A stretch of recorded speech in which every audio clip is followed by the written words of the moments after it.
Welcome to Slash Forward. In this episode, we're going to Mexico and we're coming back dead. That is, unless you have what it takes to look a demon straight in the eye and take on whatever challenge is presented to you without blinking. We're gonna see who has the drive to go on living and whose life will be left in tatters right now. Let's get to it. We open on a little beater screaming toward the Frontera Internacional that, despite the apparent rush, pulls over at a service station for some fruit. The hooded driver asks for some assistance, but after the proprietor takes a quick call, he invites her instead to play a game.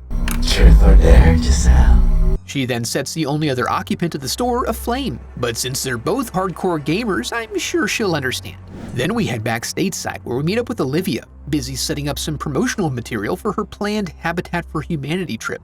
Unfortunately, this would cause her to miss her final spring break with her bestie, Marky. Thankfully, Marky took it upon herself to unsign down Liv, so she's free to go, and the whole friend group softens the blow by agreeing to contribute 2 weeks of their own time to the cause after the semester's over. A fair trade. So they all pile into the ute and head for their destination. We then get an Instagram montage of their gallivanting about Mexico, arriving at their last evening where Olivia is still peeling Marky off of randos to save Lucas's feelings, just like a true friend who's in love with her best friend's boyfriend. Ronnie then finds her at the bar, coming on strong and requiring her to be saved by a gallant gentleman. She thanks him for his assistance by working hard to justify her personality traits, and in return, Carter offers to show her and her friends a special off-the-beaten-path spot to spend the final evening of their final spring break. And when they get there, it doesn't even seem haunted or mildly uninteresting. Carter sets them up with a few cold ones and Olivia goes exploring. She finds a little stash of reeking artifacts, but can't be sure if it's not just Ronnie. And then, right when everyone starts stretching, thinking about hitting the old dusty trail, Carter hooks them back in with the suggestion of a quick game of truth or dare. They start out slow with some basic questions and Ronnie giving a lap dance, even though he's terrible at it. But right when things seem to start ramping up, Tyson brings the mood right back down.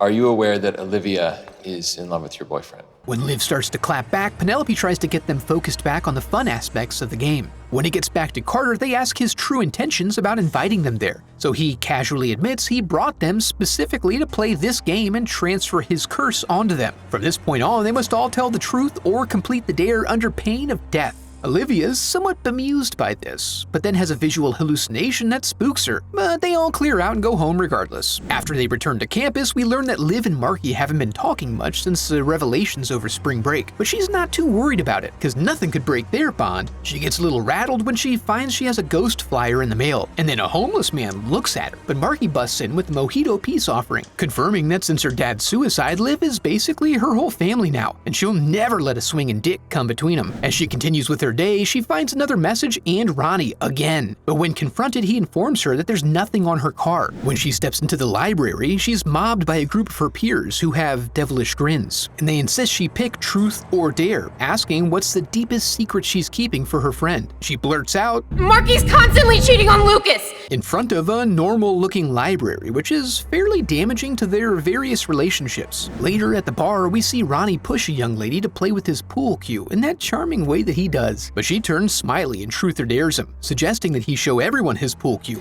Dirty Ronnie's not only game, but he calls the attention of the whole bar, making a big deal of it until a heckler shames him into keeping zipped up. With his intention now locked in, he himself becomes a smiley boy and seeks out the nearest path toward death, and he finds it. We then circle back with Olivia at the crib, trying to convince the remainder of the friend group of the odd occurrence she was witness to. They laugh at her silliness until they all get texts alerting them to the Snapchat that contains Ronnie's apparent unexpected suicide. The tone becomes serious, but there's still no proof it was a curse. It's not long, however, before Lucas begins to hear the siren call of the game, and as it etches the burning question into his flesh, he calls Liv to verbalize his amorous feelings for her, putting them both into a position now where they have to try to convince everyone else. At the girls' house, they work out that there's a turn order to the game, so they hope to work together to stay ahead of it. But this is a gaggle of shitheads who are determined to hold onto their credulity like it was made of gold. But during the convincing stage, Marky gets a text daring her to break Olivia's hand, and now they finally got a game going. Liv shows them how serious she is by handing her a hammer and offering up her phalanges, 4-room style. While this represents a satisfying salvation for Marky, the horror of it scatters the rest of them. While at the hospital, we roll over to it being Brad's turn, and right as he's trying to figure out what's real or imagined, Daddy arrives to deliver his options. In the aftermath, we learn he was forced, via truth, to to come out to his father, and it was actually kind of a liberating experience. As more of the group are brought into the reality of the situation, they realize they have to try to catch up with Tyson as his turn is next.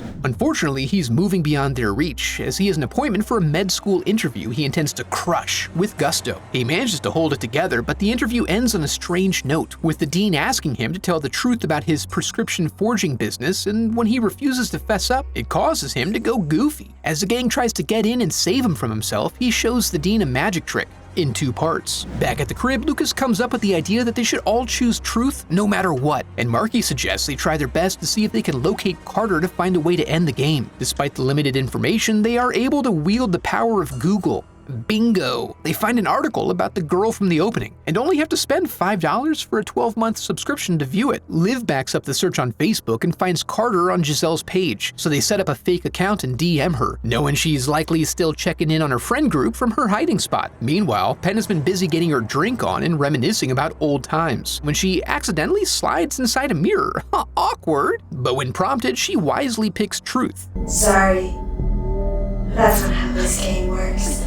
That's exactly how this works. The others find out the choice is not always theirs when they discover Penn walking the ledge while finishing her juice. Since she has to complete her dare to live, they just work to make it as safe as possible, while she works to call forth the power of the Ibex. They attempt to help guide her through her dare with some obvious pitfalls ahead of them. Liv steps up to sacrifice her beamer as Penn finishes the bottle and blacks out, and they successfully bring her home. But they can't dwell on this now because Giselle hit Liv back in the DMs. They meet up with her in a back alley and proceed cautiously. She basically reiterates what they already knew, but with one addition. Her friends started the game as 2 truths in a dare, which is why they don't always get to choose truth. Then, when they call Olivia's name to leave, we learn Giselle is still playing and has her own dare to fulfill. She takes out Penn in pursuit of Liv before they can pin her down, which ultimately causes her to go wonky and use her demon strength to take herself out of the game. Olivia comes out with all the details to the detective investigating the incident, hoping in the course of questioning she may coax a little info out of him about Carter, but that name is not connected to his case as far as he's aware. After release, Brad splits off while they continue their research, Googling cursed missions in Mexico. Lucas finds an encouraging story about a mission massacre in Tijuana.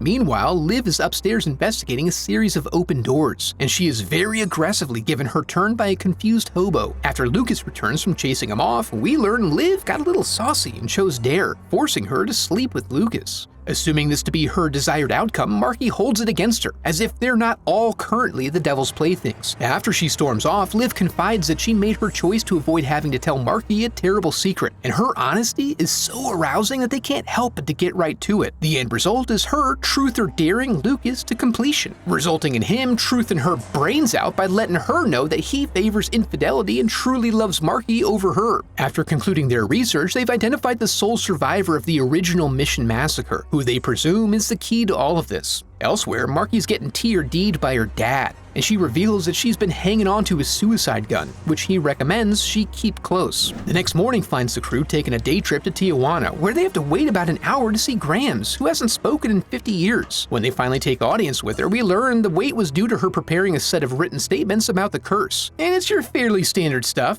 Demons possess people, places, objects, and even games. They learn the person who summoned the demon may trap it again. One just needs to follow the appropriate rules, which are capped off by a sacrifice of the tongue. See? When they get back, they try to figure out how to identify and locate Giselle's friend Sam, who she had identified as the party who originally broke the pot to release the demon. But they get sidetracked when Brad's father shows back up again. They've circled around now to the required dare, forcing Brad to compel his father to beg for his life. But Daddy just wants to talk this out, delaying things so that before either of them complete their portion, his partner returns to pop Brad right through the spine. Familial connections be damned. While at the station afterward, Liv gets her turn, and just to demonstrate how meaningless the rules are, she chooses truth, but the demon dares her to tell Marky the secret she's been hiding. She sits Marky down to reveal that she was present on the night when her dad died. He had just lost his job and had been drinking. He came on to her, and in the fallout of her emphatic rejection, she suggests that he see about ensuring a deficit of existing into the future. And then he did. Before they can hug it out, Liv is called into the interrogation room, where the detectives reveal they've located activated her secret DMs and are a few steps closer than last time. He reveals the nefarious Sam, who she recognizes as Carter, and she manages to surreptitiously photograph the file before verifying that she's not under arrest and therefore free to leave.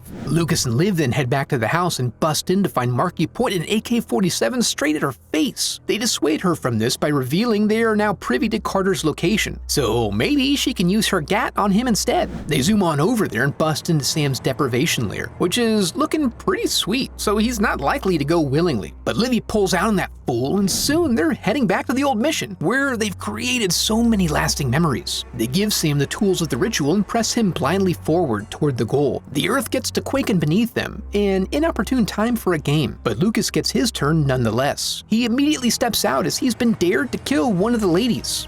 Why did you pick Dare?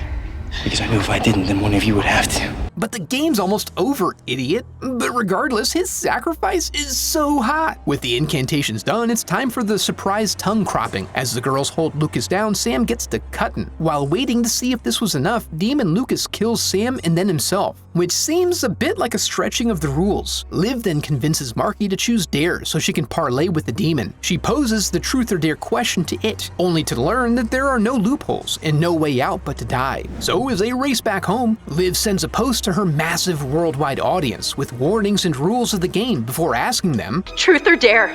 "Oh, you bet." Truth or Dare was pretty fun. It's one of those standard demon possession movies where the rules get a little gray, and it seems like they ended up wanting to drive the movie forward by stretching the rules rather than working within them, but still made for a fun ride. Now that we're here, I want to congratulate you for making it to the end of the video and affirm that you are a very special person because of it. Before we go, I'd like to give huge thanks to my donors, memorialized in the Hall of Headshots.